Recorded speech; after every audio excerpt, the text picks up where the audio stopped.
Bismillahirrahmanirrahim. Assalamualaikum warahmatullahi wabarakatuh. Saudara pemirsa channel terpilih MTA TV dimanapun Anda berada. Puji syukur Alhamdulillah senantiasa kita panjatkan kehadirat Ilahi Rabbi Allah Subhanahu wa Ta'ala atas genap karunia nikmat dan juga rahmatnya untuk kita semua di perjumpaan awal aktivitas pagi hari ini. Kita jumpa kembali di program unggulan Fajar Hidayah dan Alhamdulillah sudah hadir Ustadz Sunarno yang nanti akan melanjutkan pelajaran sekaligus memberikan pencerahan untuk kita semua di kesempatan pagi kali ini. Assalamualaikum warahmatullahi wabarakatuh Ustadz. Waalaikumsalam warahmatullahi wabarakatuh. Kabar baik dan sehat pagi ini Ustadz? Baik, sehat. Alhamdulillah baik. Ya. Dan pemirsa nanti bisa bergabung bersama kami di line telepon 0271 679 3000. SMS ataupun di WA kami di 08 11 255 3000. Segera kita simak pelajaran kita pagi ini. Silakan Ustaz. Ya. Bismillahirrahmanirrahim. Assalamualaikum warahmatullahi wabarakatuh. Alhamdulillahi rabbil alamin. Asyhadu an la ilaha illallah wa la syarikalah. Wa asyhadu anna Muhammadan abduhu wa rasuluh. Allahumma salli wa sallim ala Muhammadin wa barik ala Muhammadin wa ala alihi wa ashabihi wa manittabi'ahu ila yaumiddin amma ba'd. Saudaraku, pemirsa dan mendengar dimanapun berada, syukur Alhamdulillah Allah senantiasa curahkan anugerah pada kita. Hari ini kita diperkenankan mengawali aktivitas kita dalam keadaan sehat walafiat.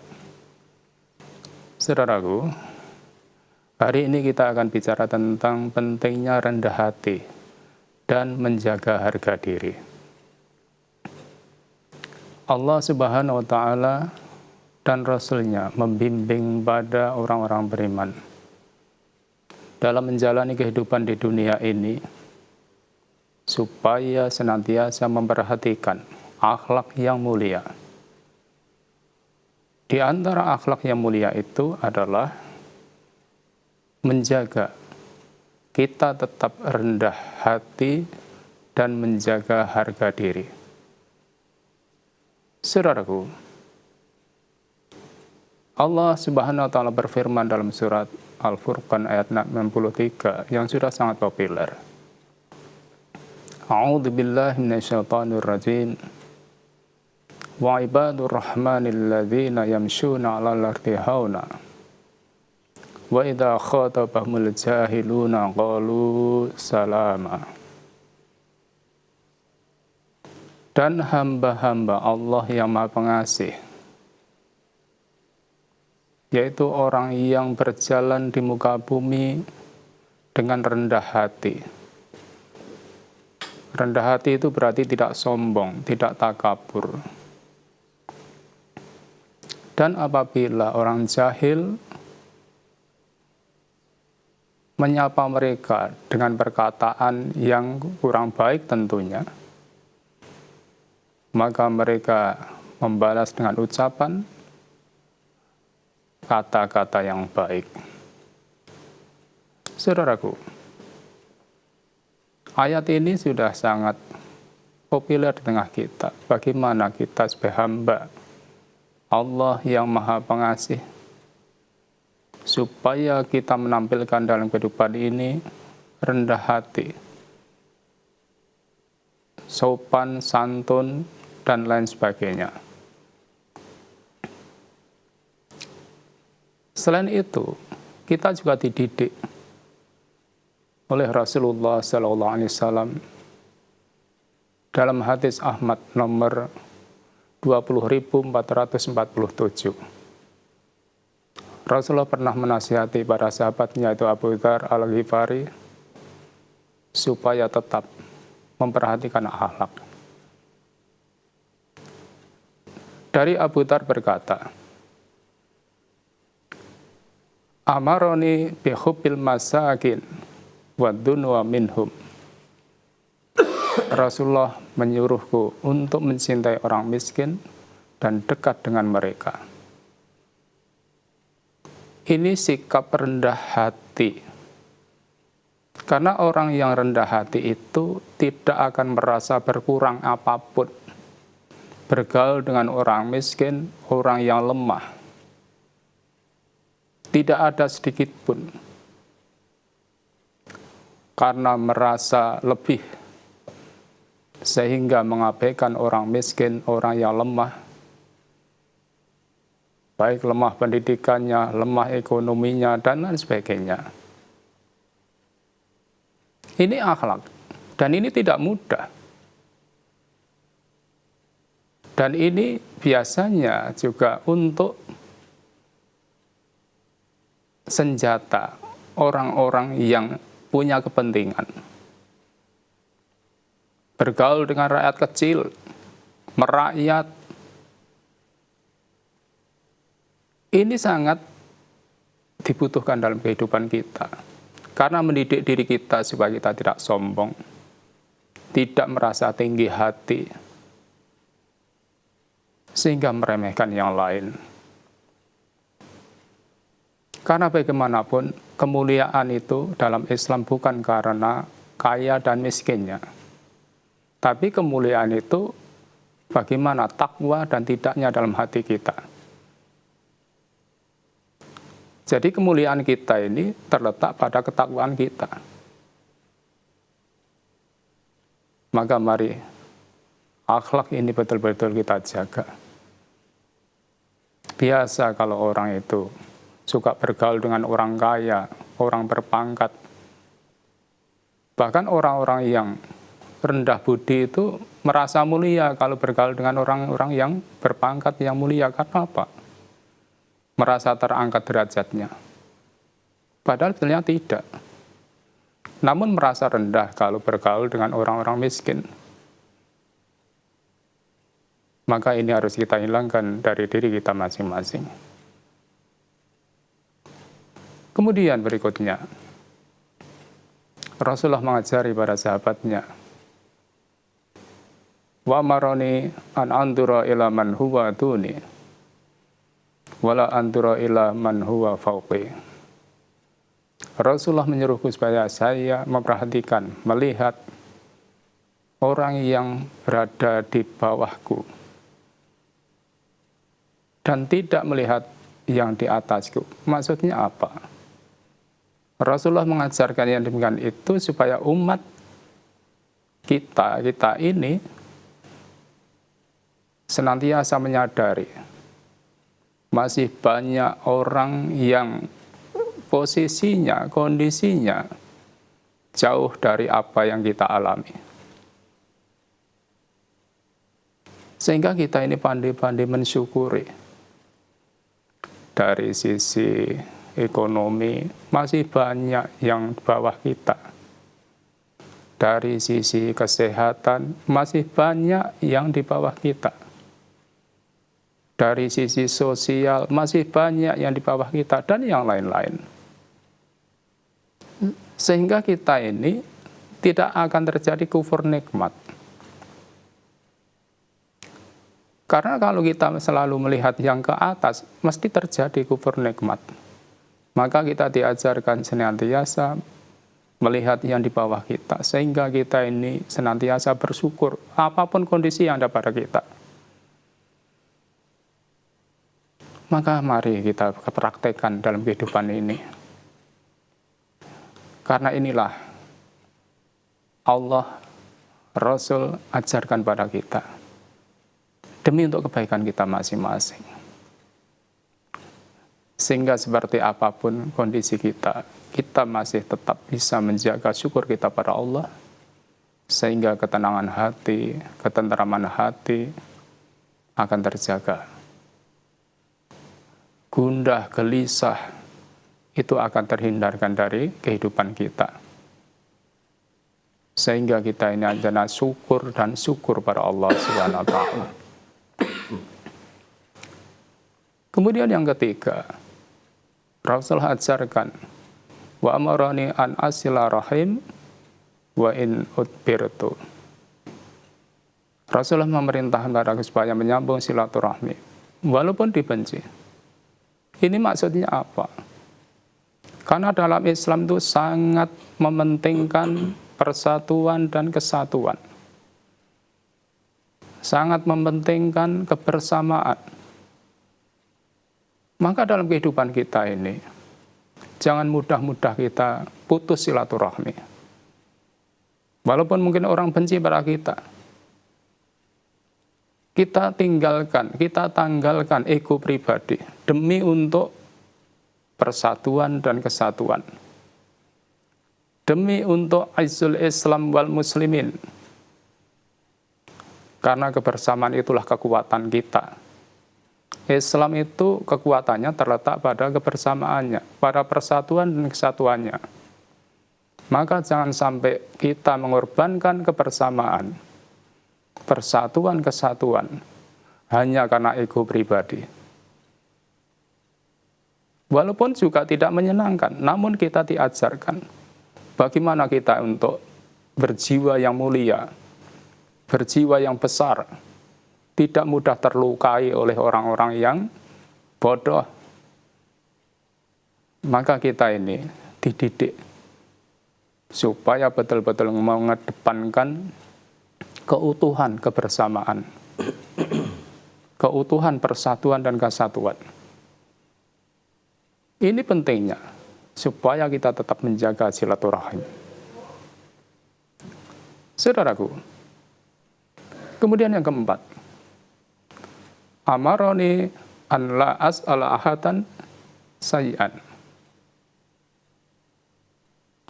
Rasulullah memerintah padaku supaya tidak meminta-minta pada siapapun. Ini maksudnya apa? Karena sikap meminta-minta itu dilarang dalam Islam. Maka Islam mengajar dengan para umatnya supaya menjaga kehormatan dirinya, supaya tidak minta-minta pada orang lain. Dalam hadis Imam Ahmad nomor 9128,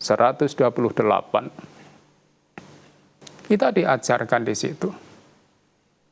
An Abi Hurairah taqal, qala Rasulullah sallallahu alaihi wasallam, urida alayya awwalu salasin yadkhulul jannah.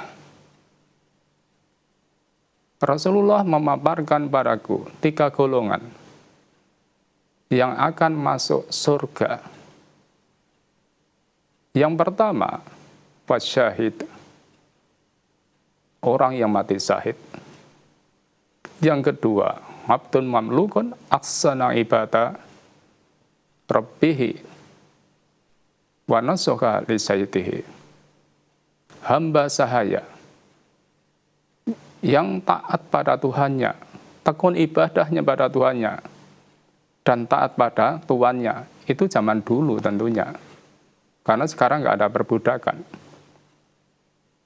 Kemudian yang ketiga, wa'afifun muta'affifun du'ayyalin, seorang miskin yang mempunyai tanggungan keluarga, namun dia menahan diri dari meminta-minta.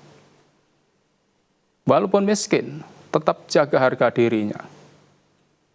Dia akan berusaha keras, bekerja, mencukupi kebutuhan yang menjadi tanggungannya.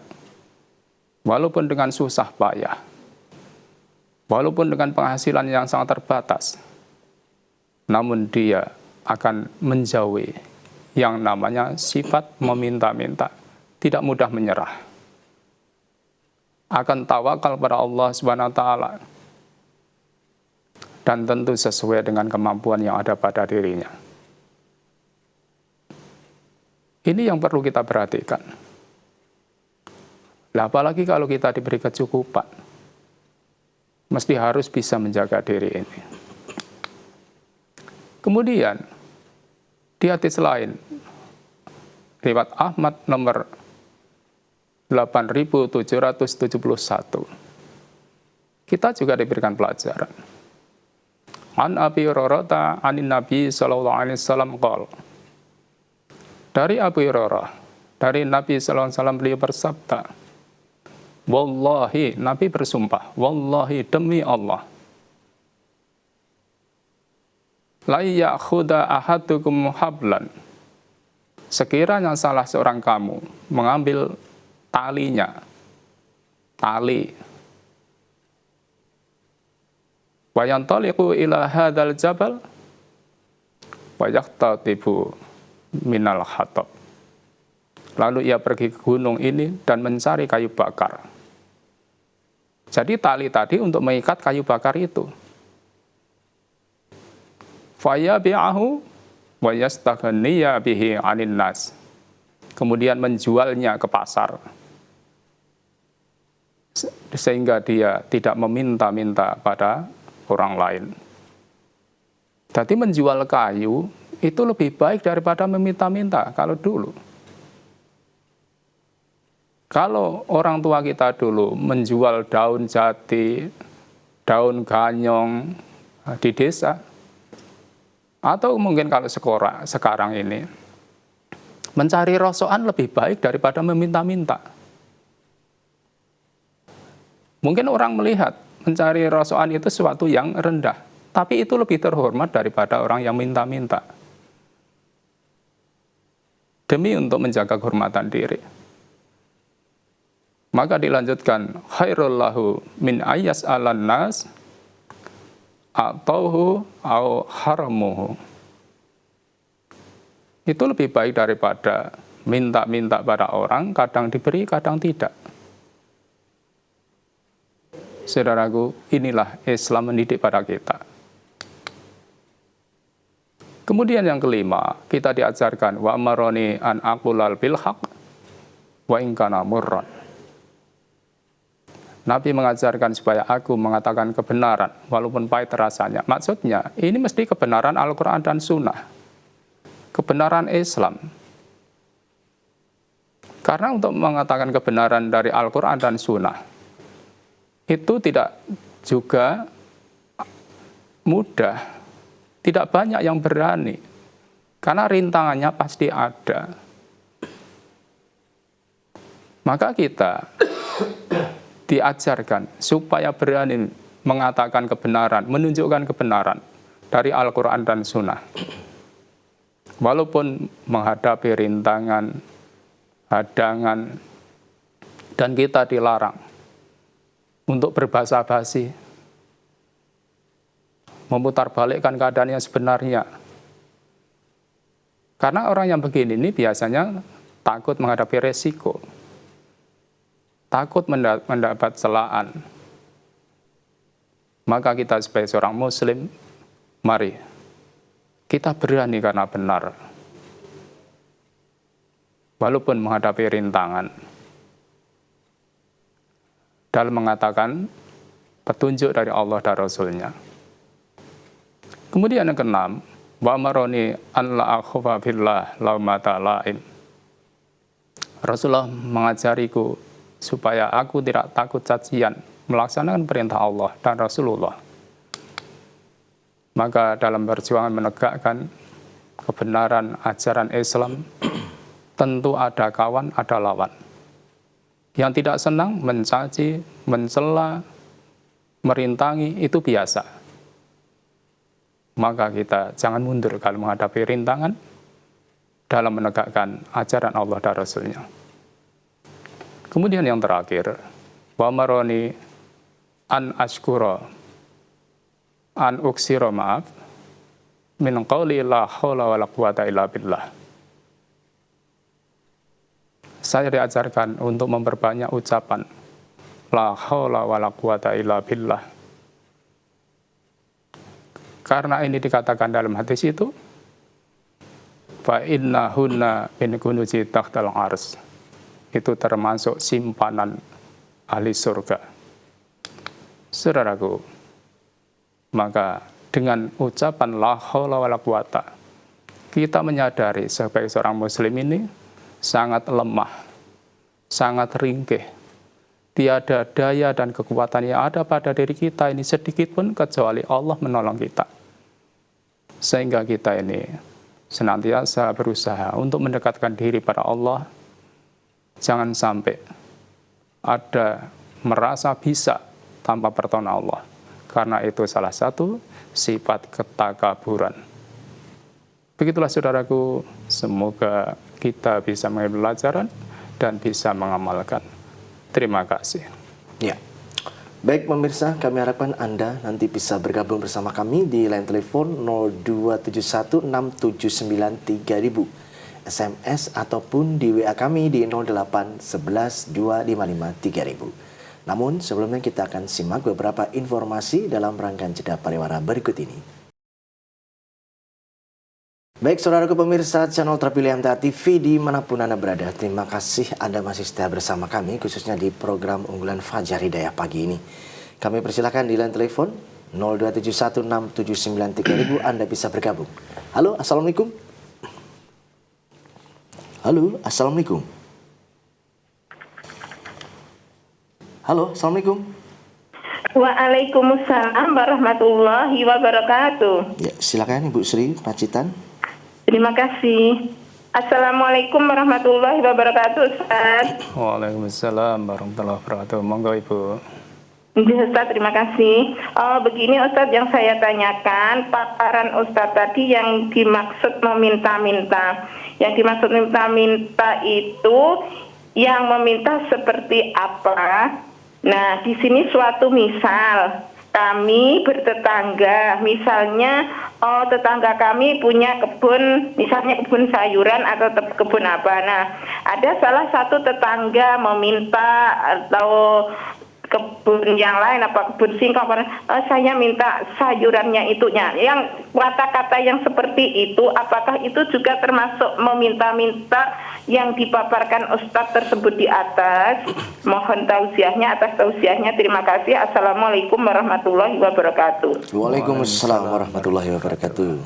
Jadi Ibu ya, kalau dalam hadis tadi kan Nabi mengajarkan seseorang yang mengambil talinya mencari kayu di gunung atau di hutan gitu ya, kemudian diikat dijual ke pasar, kan lebih baik daripada meminta-minta. Maksudnya apa? Dia tidak mau bekerja, tapi cuman minta-minta. Nah, bekerja itu lebih mulia. Jadi bekerja itu lebih mulia. Kalau dalam hadis tadi begitu. Jadi kita kerja keras sesuai dengan kemampuannya dan hindari meminta dari rumah ke rumah, maksudnya begitu. Kadang diberi, kadang tidak. Karena itu kan mengorbankan harga diri. Tidak baik. Apalagi kalau orang Islam. Tidak boleh seperti itu. Maka kita ini, kalau di desa, itu hal yang ta'awun, kadang-kala daun, apa, yang tetangga nggak punya, kita punya, minta, nggak apa-apa. Kalau kita di desa biasa seperti itu. Tadi yang dimaksud meminta itu tidak mau bekerja, tapi untuk lebih mudah ya minta-minta tadi. Maka sesuai dengan hadis tadi, itu yang dimaksud. Kita kerja sesuai dengan kemampuan yang ada. Itu lebih baik. Maaf ya kalau sekarang, walaupun mungkin jadi pemulung, kan gitu, itu kerja. Mencari barang bekas. Itu bekerja. Nanti hasilnya dijual. Jadi tidak langsung meminta-minta tanpa mau kerja. Itu dilarang dalam Islam.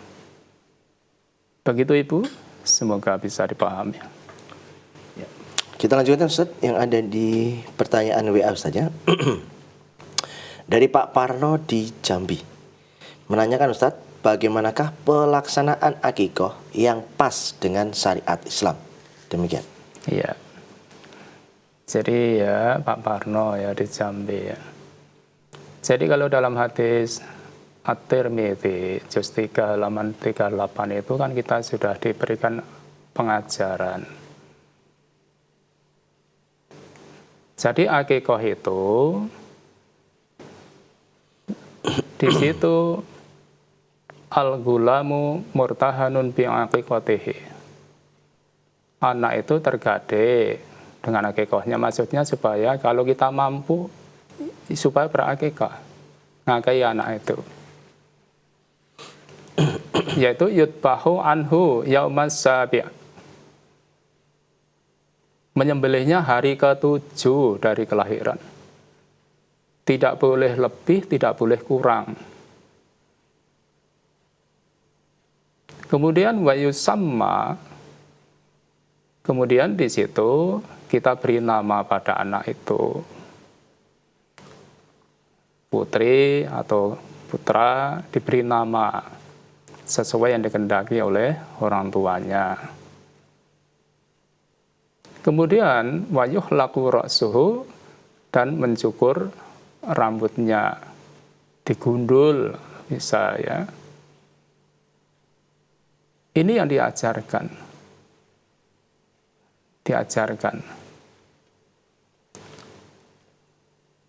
Kalau perlu, kemudian dilumuri minyak wangi, itu ya.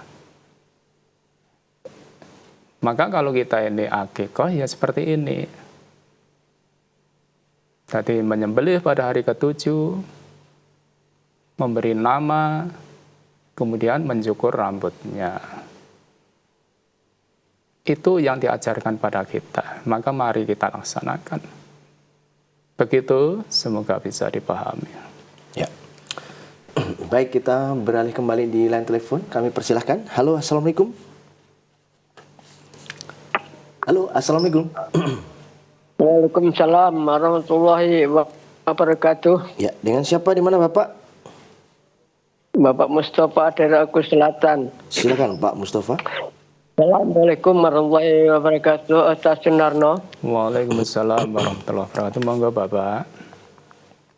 Semoga Ustaz Sunarno beserta Mustami selalu diberikan kesehatan dan dalam lindungan Allah Subhanahu wa taala. Amin ya. Saya baca dari sebuah hadis, yaitu ambil dari brosur Hidup Sudah Mati. Ini menceritakan bahwa keadaan manusia nanti di hari akhirat bingung dengan urusan masing-masing. Mohon dipaparkan agar kami bisa mengambil pelajaran dari hadis yang Ustaz paparkan nanti. Hadisnya sebagai berikut. Dari Aisyah ia berkata, Rasulullah SAW bersabda, kamu sekalian akan dikumpulkan pada hari kiamat dalam keadaan tidak beralas kaki, telanjang dan belum berkhitan. Aisyah berkata, aku bertanya, ya Rasulullah, laki-laki dan perempuan dikumpulkan semua, sebagiannya memandang kepada sebagian yang lain. Beliau Rasulullah SAW bersabda, ya Aisyah, urusan pada hari itu lebih penting daripada memikirkan hal yang demikian itu. Hadis riwayat Muslim, hadis riwayat Bukhari, juz 7 halaman 195. Mohon saja Pak Ustadz agar kami bisa terbuka hati dalam mengarungi kehidupan ini untuk mencari bekal hidup di akhir nanti, tidak mengalami kebingungan seperti apa yang dipaparkan dalam hadis ini. Sekian atas permintaan saya pada Ustadz, mohon dipaparkan. Wassalamualaikum warahmatullahi wabarakatuh. Waalaikumsalam warahmatullahi wabarakatuh. Jadi Bapak ya, kita ini diajarkan bagaimana dalam hidup ini. Apalagi itu nanti pada hari kiamat. Kita dikumpulkan dalam keadaan tidak beralas kaki dan lain sebagainya. Karena dahsyatnya peristiwa itu, sehingga satu sama lain tidak memperhatikan. Jangankan orang lain, suami pisah dengan istrinya, orang tua pisah dengan anaknya, dan yang lain sebagainya. Karena memikirkan nasibnya sendiri-sendiri. Jadi tidak sempat lagi untuk berpikir tentang orang lain. Karena pada hari itu masing-masing punya urusan yang sibuk. Kita sibuk dengan diri kita sendiri. Maka dengan berita seperti ini, kita diajarkan bagaimana kita untuk menghadapi itu. Ya mari di dunia ini kita ikuti petunjuk Allah dan Rasul-Nya.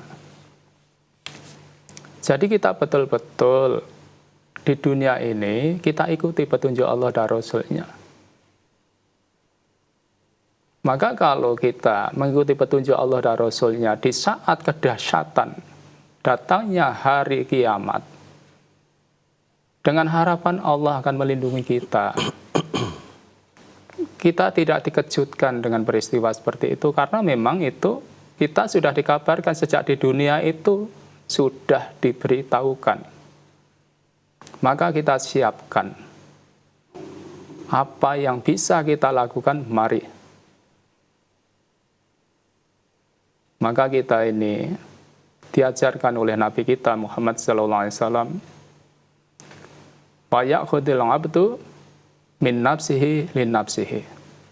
Hendaklah seorang hamba menyiapkan diri, membekali diri dari dirinya untuk dirinya. Maksudnya apa? Dari diri kita ini apa yang bisa kita perbuat untuk bekal diri kita masing-masing. Dari ucapan kita, perbuatan kita, amal soleh kita. Wa min dunyahu lil akhiratihi. Dari dunia kita ini apa yang bisa kita gunakan untuk kebaikan akhirat. Kita banyak di dunia ini diberi sarana oleh Allah SWT. Diberi kesehatan, diberikan kemampuan, diberikan harta benda, diberikan ilmu, dan lain sebagainya. Maka jangan hanya dihabiskan untuk dunia saja. Kita nggak sempat untuk beramal untuk akhirat kita. Wa min syabihi lil kibari.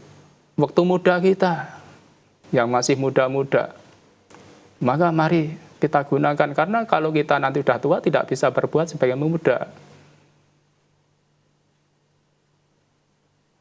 Maka kita, mumpung masih diberikan kehidupan, maka Nabi bersumpah, walladzi nafsu Muhammadin biyadihi.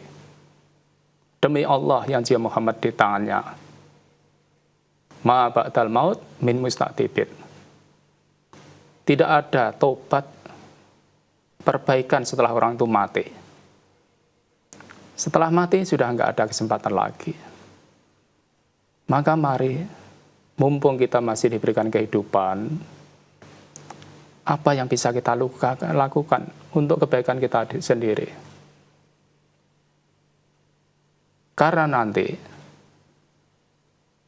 setelah hari itu datang, ma ba'dad dunya darun ilal jannah wan nar.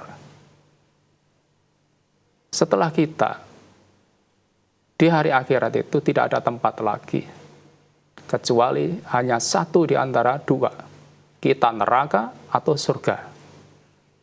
Neraka juga karena perbuatan di dunia ini, surga juga karena perbuatan kita di dunia ini. Maka mari kita masing-masing, segala sesuatu yang kita lakukan, kita arahkan untuk apa yang bisa menyebabkan kita masuk surga. Begitu Bapak, semoga bisa dipahami. Ya, satu lagi Ustaz yang ada di WA dari Abu Silva di Klaten. Bagaimanakah Ustaz wudunya untuk orang yang lagi sakit dan tidak bisa bangun? Demikian. Ya, jadi saudaraku ya di Klaten ya. Jadi kalau namanya orang sakit tidak bisa bangun, apalagi kita itu dalam Islam itu Allah firmankan, ma ja'ala alaikum fid-dini min haraj. Allah tidak menjadikan dalam agama ini satu kesulitan. Yang sulit jadi mudah. Yuridu Allah bikumul yusra wala yuridu bikumul usra. Allah tidak menghendaki kesulitan. Maka kalau namanya sakit, tidak bisa bangun, tayamum. Jadi tayamum. Maka kita tidak boleh meninggalkan ibadah karena tidak bisa bangun sehingga wudunya bagaimana, sulit, enggak, dipermudah. Nggak bisa wudu, tayamum. Itu caranya. Itulah Islam. Allah tidak menyulitkan hambanya. Maka itu yang harus kita pahami. Lah tayamum itu tepukkan tangan, sekali tepuk, kemudian diusapkan ke wajah, diratakan wajah, kemudian ke tangan. Itu selesai sudah. Dan semua orang bisa melakukan, walaupun sedang sakit. Begitu, semoga bisa dipahami. Baik, satu lagi Ustaz ya, masih ada kesempatan di penghujung. Iya. Dari Pak Sukardi di Taman Sari menanyakan, sebatas mana Ustaz larangan menahan kencing dan berak kita sewaktu sholat Ustaz? Ya, kalau kita belum melaksanakan sholat, baru akan sholat, kok terasa kencing berak, ya lakukan dulu itu untuk menuntaskan kebutuhannya itu. Jangan sholat sebelum itu diselesaikan, kemudian baru berwudu. Lah kalau sudah dalam sholat, itu lain masalahnya. Kalau sudah tadi ketika mau sholat belum terasa apa-apa, kemudian dalam sholat terasa kencing maupun berak, ya ditahan. Ditahan. Jadi sampai selesai. Sampai selesai.